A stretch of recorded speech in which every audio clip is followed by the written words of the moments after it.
Bienvenue chez Clap. Aujourd'hui, on a un invité très spécial. C'est Mohamed Ouachen. Est-ce que je l'ai bien prononcé? Tu l'as très bien prononcé. Est-ce que tu veux bien te présenter pour que tout le monde sache qui tu es? Oui, je m'appelle donc Mohamed Ouachen. Je suis artiste bruxellois depuis maintenant bientôt 30 ans. Waouh, donc tu as commencé dans les années 90, c'est 90 ça? exactement, pratiquement 95, 96 par là. Et tu as commencé comment? Je suis curieuse de savoir un peu ton parcours. À l'époque, je participais à des ateliers théâtre et vidéo, et donc j'avais mon animateur qui s'appelle toujours Philippe Bouguiriou, qui m'a initié à la vidéo. Et donc j'ai réalisé un premier court-métrage qui s'appelait Saïd, qui a été présenté au concours Utopie en 95. J'ai remporté le premier prix. Le Ah, film a été félicitations. diffusé, merci, a été diffusé à la RTBF. Et donc, du jour au lendemain, je suis rentré un peu dans le réseau associatif. Mhm. Et là, un pote m'a proposé de rencontrer un des artistes bruxellois flamands qui faisait partie de la troupe Dito Dito, que j'ai rencontré en 96 pour faire de la vidéo. Mais donc de là, c'est via cette troupe-là que ma carrière a démarré. Et donc tu as commencé en tant que réalisateur, mais en même temps tu faisais Ouais, des ateliers de j'étais théâtre. un jeune qui participait à des ateliers théâtre à Montana, à Laken, sur la place Willems. Mhm. Ensuite, près de la place Sainte-Catherine, il y avait un bâtiment qui était lié à la ville de Bruxelles, qui organisait des ateliers théâtre. Mon professeur à l'époque, c'était Jean-Michel Tellier, qui est devenu directeur de l'académie. Par la suite, il était prof à l'académie. Et donc, lui m'a proposé de suivre des cours de théâtre à Mhm. l'académie. Ça, c'était en 90, 93, 94, par là. Et donc, j'ai toujours aimé faire du théâtre. Et quand j'ai commencé à bosser avec Dito Dito, je me suis retrouvé sur une scène. C'était le Beurskober à l'époque, Mhm. en 96, je pense 97. Et j'ai découvert par la suite que j'étais dans le cadre du Kunston Festival des Arts, le fameux festival qu'on connaît aujourd'hui. Waouh, ok. Et j'ai une petite question. Donc, tu as été aussi acteur dans des films, dans des grands films belges aussi. C'était en quelle année ça? J'ai été acteur, mais j'ai joué dans des films, mais j'ai joué chaque fois des petits personnages. C'était Ok. pas forcément des grands rôles. Donc c'est plutôt des apparitions avec une réplique ou deux. En effet, j'ai travaillé avec des grands réalisateurs, notamment Michel Gondry, qu'on Mhm. connaît aujourd'hui, Benoît Mariage. Mais c'était chaque fois des apparitions. Donc j'ai parfois des potes, des amis qui m'appellent, ils me disent: Ah, j'ai vu une scène. La scène a parfois duré 2, 3 secondes, ou peut-être c'est une petite scène de 2, 3 minutes. On me voit au cinéma. Mais ma vraie carrière a été faite au théâtre, Ok. principalement au théâtre. Parce que à l'époque, Dito Dito a été dissous fin des années 90. Mhm. Ils ont intégré l'équipe artistique du KVS. Et donc, étant donné que je travaillais beaucoup avec la troupe Dito, Willy Thomas, Guy Dermule, Mick Mhm. Verding, Kadi Abdelmalek qui est décédé depuis, Nejma et d'autres artistes, ils ont intégré le KVS et du coup, je me suis retrouvé acteur Au au KVS. KVS. Trop bien. Mais tu parles pas le néerlandais, toi? Ik spreek een klein beetje Nederlandstalig, maar ik ben nu tweetalig. Ah, ok. Ok, j'ai compris. Mais pour répondre, c'est compliqué. Ouais. Mais du coup, tu parles avec eux en français, mais tu as appris sur le tas le néerlandais? Oui, oui, j'ai fait quelques pièces en néerlandais. Ah oui, ok. J'ai fait quelques pièces en néerlandais. En tout cas, l'un des pièces qui m'a beaucoup marqué, c'était en 2002, c'était Stump. C'était Guy Dermule, Willy Thomas qui mettaient en scène, et c'était un peu les récits dans les quartiers populaires. Donc il y avait du théâtre, de la vidéo, et il y avait un groupe de jeunes de Kuregem, Anderlecht, qui avait participé aussi à ce projet-là. C'était un de mes plus beaux projets. Et en effet, moi, j'étais celui qui narrait un peu l'histoire à l'extérieur. Et j'utilisais le bilinguisme Mhm. Et la complexification du bilinguisme, c'est aussi le fait que quand tu parles en français, tu dois aussi traduire en néerlandais. Et Ok. moi, j'étais un peu le personnage qui traduisait l'histoire en néerlandais aussi. Parfois, tu as des sémantiques, des mots qui sont beaucoup plus complexes. Et donc, Mhm. on tournait un peu à l'humour et aussi à la dérision. Ok. Euh, Ça a c'est l'air question de marrant. traduction. Ok, waouh. Ok, c'est impressionnant, mais en 2002, enfin, je suis née en 2003, donc c'est OK. vraiment avant que je naisse.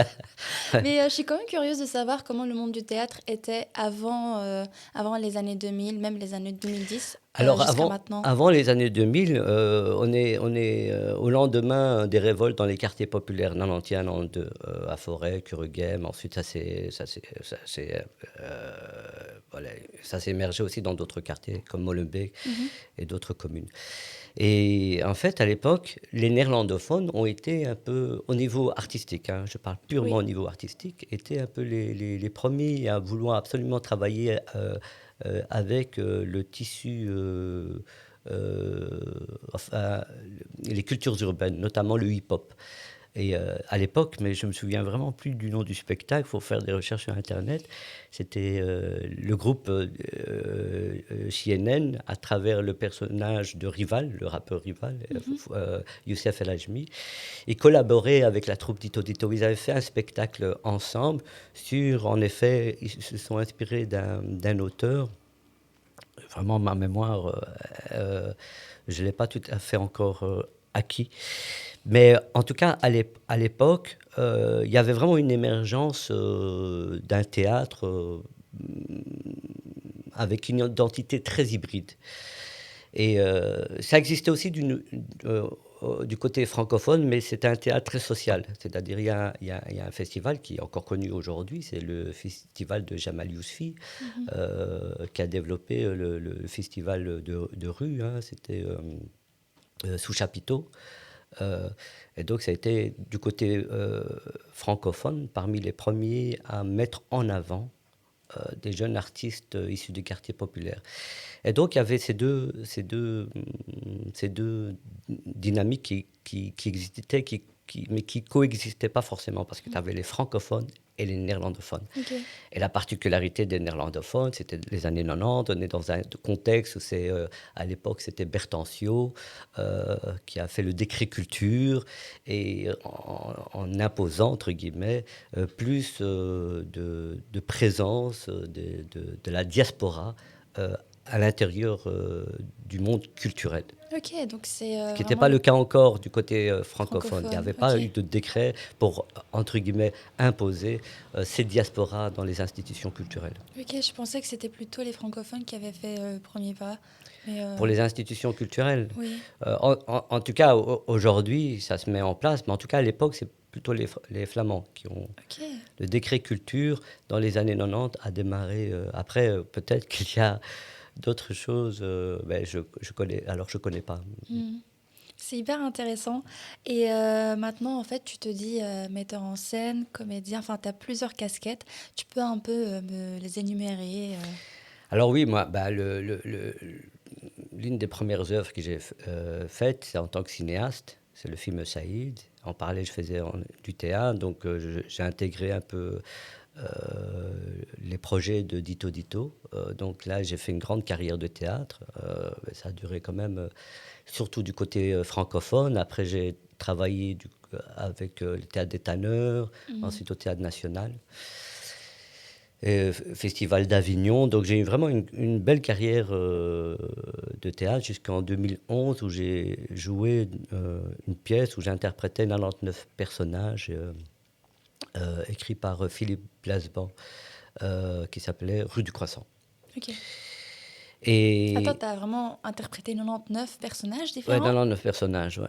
dans une seule pièce? Dans une seule pièce, ouais. J'ai été à l'époque nommé dans la catégorie des seuls en scène à Waouh. la Semaine de la critique théâtrale. Et donc, c'est à ce moment-là que je me suis fait connaître Mhm. par le théâtre francophone. Oui. Vraiment francophone. Avant, c'était plutôt néerlandophone, la francophone. Et là, j'ai rencontré. Quelqu'un est venu vers moi, c'est Mohamed Alouchi, qui m'a proposé de jouer dans une pièce qui s'appelait La vie, c'est comme un arbre. Donc, il Mhm. me connaissait au théâtre, il m'a déjà vu au théâtre, il m'a proposé un personnage qui est Abdelhak. Et J'ai vu la pièce, mais malheureusement, tu n'étais pas. Enfin, c'était quelqu'un d'autre, c'est oui, un autre oui, comédien ouais, qui l'a ouais, joué. mais ça, il y a une nouvelle génération Oui, hein, oui, oui. d'artistes. Et, euh, et donc, à ce moment-là, j'ai intégré les Voyageurs sans bagages et j'ai découvert, enfin redécouvert, ce que j'avais connu moi dans ma jeunesse, le théâtre associatif, Oui. mais qui avait quand même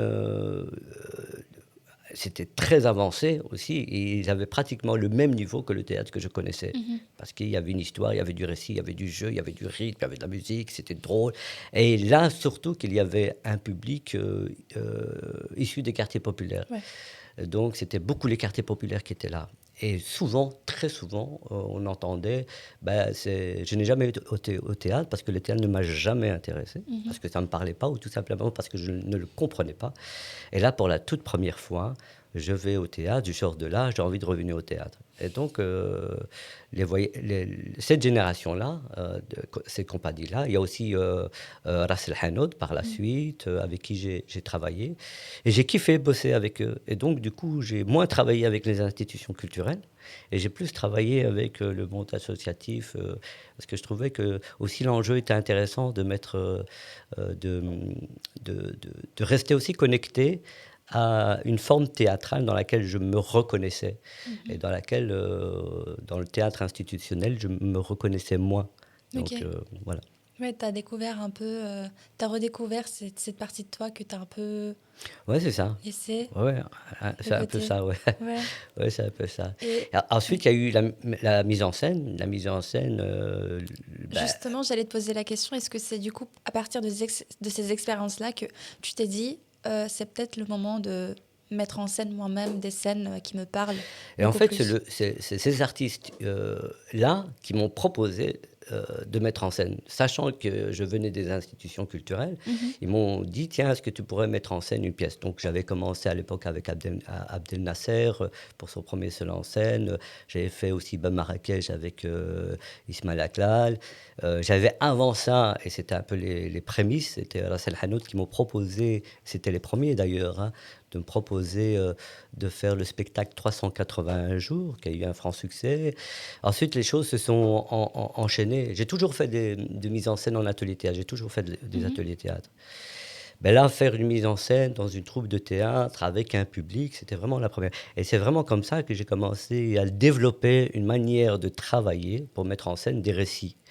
Après, par la suite, il y a eu plein de projets, hein, jusqu'à aujourd'hui, avec Yousra Dari, Khair Inch'Allah, avec Sana Jamaï, Il était un fois. Mhm. Et là, je travaille l'héritage inconnu avec un groupe de femmes à Molenbeek. On était en tournée au Maroc, là, Ah, récemment. trop bien. Et donc voilà, le récit un peu issu des quartiers populaires, ça me parle beaucoup, voilà, ça me parle. Et en même temps, ça reflète aussi un manque chez moi qui est de pouvoir replonger un peu dans cette matière-là, dans laquelle moi je suis issu, Mhm. et d'utiliser un peu tout ce que j'ai appris et de reformuler ça en, en utilisant des nouvelles méthodologies d'écriture, en interaction, et aussi une nouvelle manière aussi de mettre en scène. C'est-à-dire sortir un peu de ce qu'on connaît Ok. habituellement Mhm. et de réinventer le théâtre à travers la grammaire de la personne avec qui je travaille. C'est-à-dire ça permet en tout cas d'enlever tous les techniques théâtrales et de réinventer le théâtre, mais à travers les personnes qui n'ont jamais fait du théâtre. Ok. Waouh, incroyable. Mais du coup, quand tu penses à mettre en scène un spectacle, c'est quoi un peu le processus? Est-ce qu'il y a une idée qui t'arrive et puis tu contactes Alors une la maison mise en scène, d'écriture? on vient d'abord vers moi, ou Ok. bien ça peut être une discussion, et je dis tiens, ce serait intéressant de. Après, c'est beaucoup de discussions, hein. Ça prend vraiment beaucoup, beaucoup, beaucoup de temps, parce que déjà, quand on travaille avec une personne, manière de décoder, c'est-à-dire Mhm. si tu me racontes une histoire, moi je la réceptionne d'une certaine manière parce que j'ai une autre histoire. Voilà. Donc l'idée, c'est de beaucoup communiquer pour essayer de vraiment saisir un peu ton histoire à Mhm. travers un regard nouveau. C'est-à-dire, je dois me déplacer de là où je suis pour pouvoir et revenir et ensuite construire, co-construire déjà le récit, tu vois, et ensuite co-construire la mise en scène, le rythme, etc. Parce que ce qui peut arriver, c'est que je peux demander, écoute, tu me parlais de tel sujet, ce serait intéressant de le développer. Et Oui. que toi, tu me dises, non, non, moi, ce sujet, j'ai pas envie de... Alors, je dis, pourquoi? Parce que je trouve que c'est un sujet intéressant, que Mhm. tu peux encore plus développer. Et puis, non, non, ça m'intéresse pas. Et donc, je peux insister. Mais j'insiste, mais c'est pas forcément bon d'insister. Oui. Parce que mon point de vue, c'est intéressant de l'aborder, mais le point de vue de l'autre, bah, c'est pas intéressant. Mm. Et donc, c'est parfois aussi intéressant. Enfin, j'utilise beaucoup le mot intéressant. euh, de prendre du recul sur soi pour pouvoir développer un projet artistique, mais surtout à travers le regard de la personne avec qui tu travailles.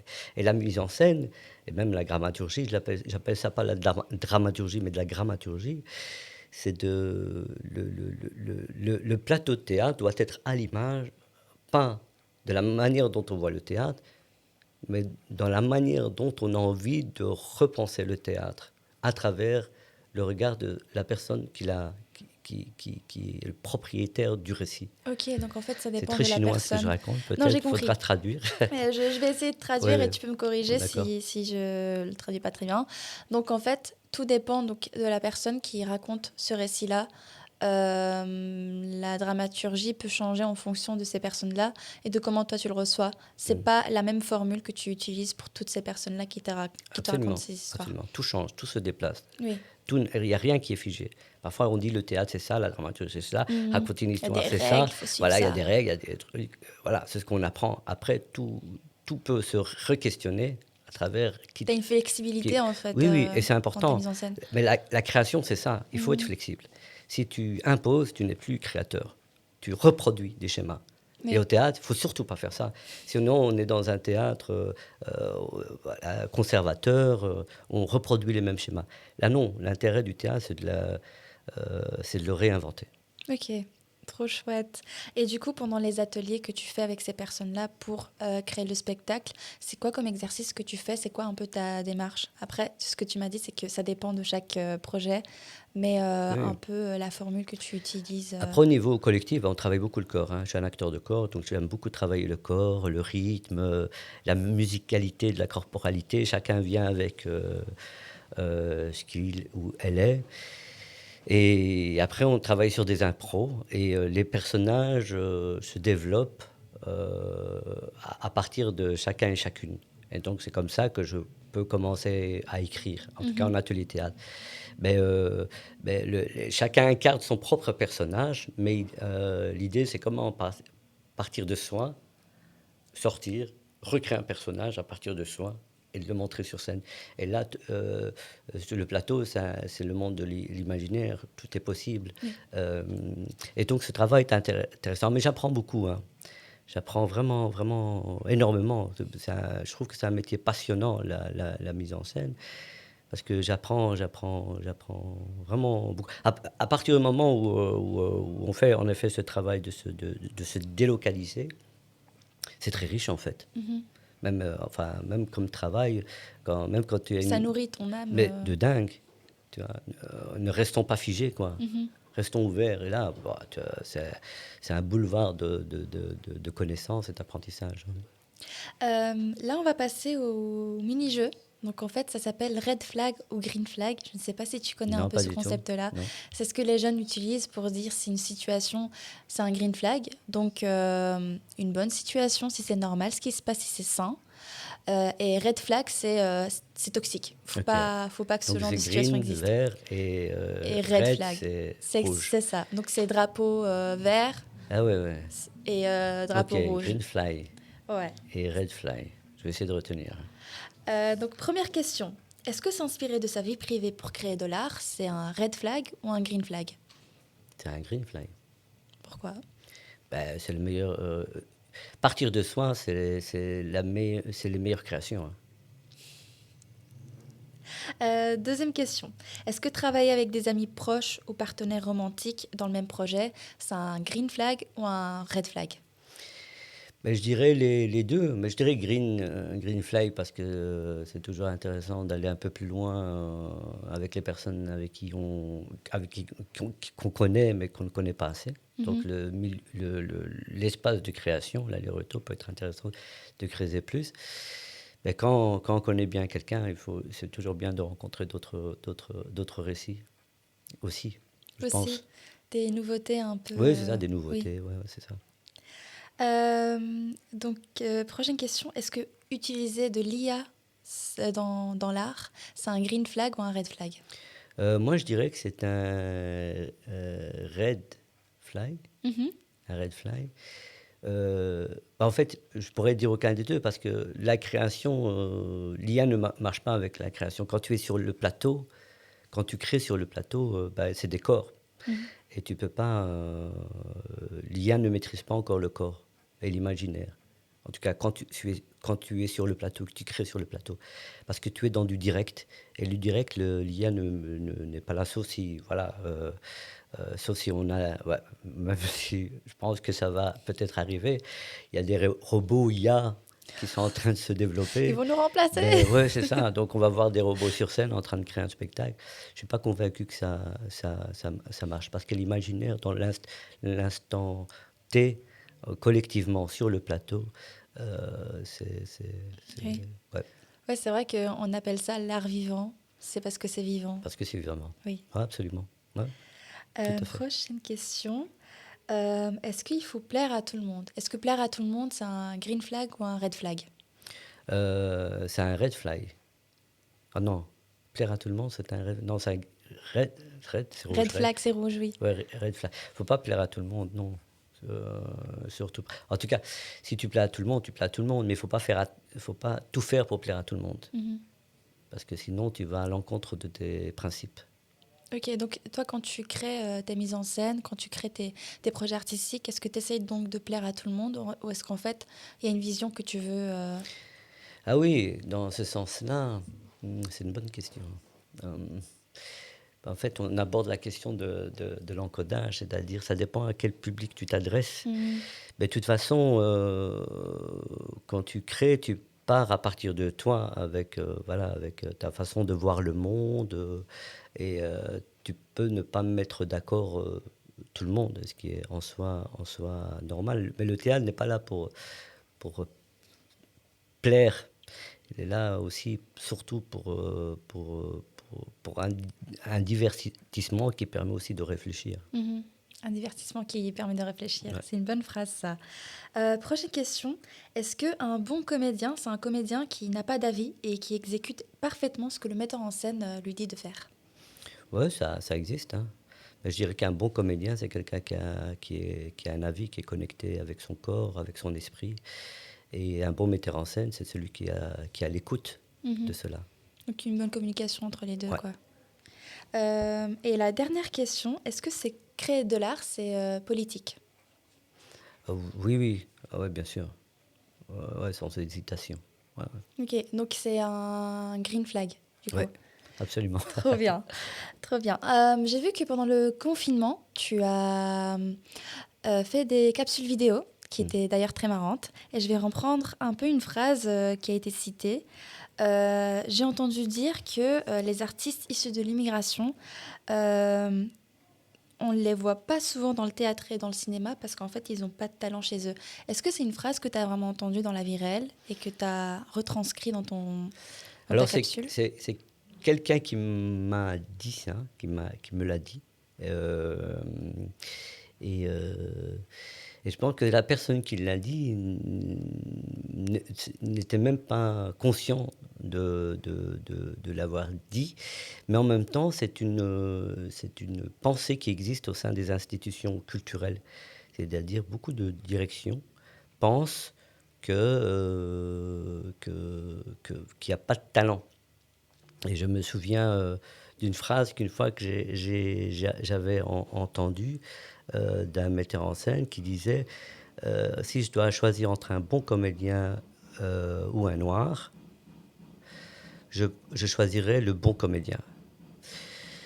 Et donc, ça Ah, c'est pose, très grave, ça, par ouais, contre. ouais, et ça pose la question de la subjectivité et d'un contexte où, au sein des institutions culturelles, tu as une manière de penser, une manière de... Ben, c'est toute la question de la postcolonialité euh, qui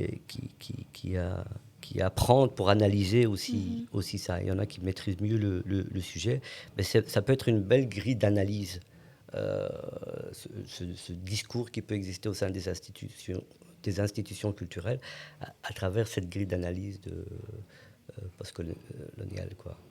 Et en effet, voilà, ce genre de phrase peut exister parce qu'il reste encore il y a encore beaucoup de restes de cette Mhm. époque-là. Et le racisme n'est pas forcément un point de vue, c'est aussi un état d'esprit qui est encore très présent euh, dans, dans, dans les esprits voilà, des gens. Et on le voit aussi dans le domaine culturel, sans Mhm. forcément qu'ils s'en rendent compte. Eh ben, il faut vraiment Ouais, digérer ouais. ce genre de phrases dans la Euh, vie quand on les entend. Et si jamais tu devais donner un conseil à la nouvelle génération dans le monde du théâtre, qu'est-ce que tu donnerais par rapport à tout ce que tu as vécu? Parce que c'est 30 ans de carrière, ce que tu as eu, c'est pas rien. mm. Et je serais curieuse de savoir. Ouais, soyez libre, hein.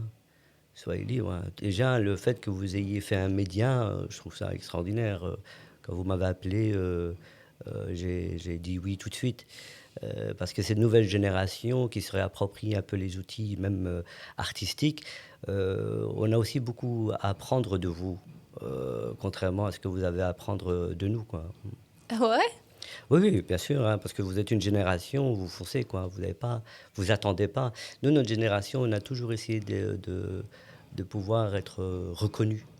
Mhm. Voilà, et donc tu as beaucoup de jeunes issus de la diaspora qui se sont réadaptés pour pouvoir exister. Mhm. Et là, vous êtes une génération, vous en avez, mais vraiment rien à cake. C'est vrai. Vous y allez, vous foncez, vous n'allez pas essayer de trouver, vous, une place dans les médias, vous créez votre média. Maintenant, voilà, même au niveau théâtral, je donne l'exemple de Ras El Hanout qui se dit, ben, nous, on n'a pas la place dans un théâtre, ben, on va créer un théâtre. Mhm. Et donc, c'est toute une génération qui... Ben, après, c'est peut-être une question de génération, mais en tout cas, on est vraiment... En tout cas, si on parle de génération, de notre génération, on est très, très fiers de vous. Enfin, je suis très fier de vous. Ah bah, merci. Ouais. Je m'attendais pas à ça. Est-ce que par hasard tu as un prochain projet? Parce que je pense que les gens ils seraient intéressés de voir ce que tu as pu mettre en scène. Alors là, prochainement, il y a le Bi-Équal. Je vais faire un peu de promo pour les autres. Il y a un festival fin juin, dernier week-end du mois de juin, au Grand Hospice. Et là, j'ai deux pièces qui se jouent. Il était un fois avec Sana Jamaï. Il était un Un foie. fois avec Sana Jamaï. Et Moi, l'éléphant d'Afrique avec Laurence Briand. Ok. Et vraiment, c'est deux chouettes, vraiment très, très chouettes pièces. Et c'est des récits de filles. Moi, en tant que comédien, pour l'instant, je ne joue pas en Belgique. Mhm. Je joue beaucoup en France. Je suis à Paris avec deux spectacles. Mais pour celles qui sont à Avignon, je suis avec deux spectacles. Les Bobos font du ski. Au Les théâtre bobos font du font du ski. ski, théâtre Notre-Dame, et Bénure la parodie au Cinévox cet été à Avignon. Donc, bienvenue. Bah, trop chouette. N'hésitez pas à aller sur Wikipédia et à taper Mohamed Ouachane. Vous allez vraiment voir plein de projets qu'il a pu faire, que ce soit dans les courts-métrages, dans des films, dans le théâtre. Franchement, il y a plein de choses à découvrir. Et merci d'être venu Mais chez merci Clap. beaucoup pour l'invitation. Vraiment, je suis vraiment très content d'être venu. Merci. Merci. Merci.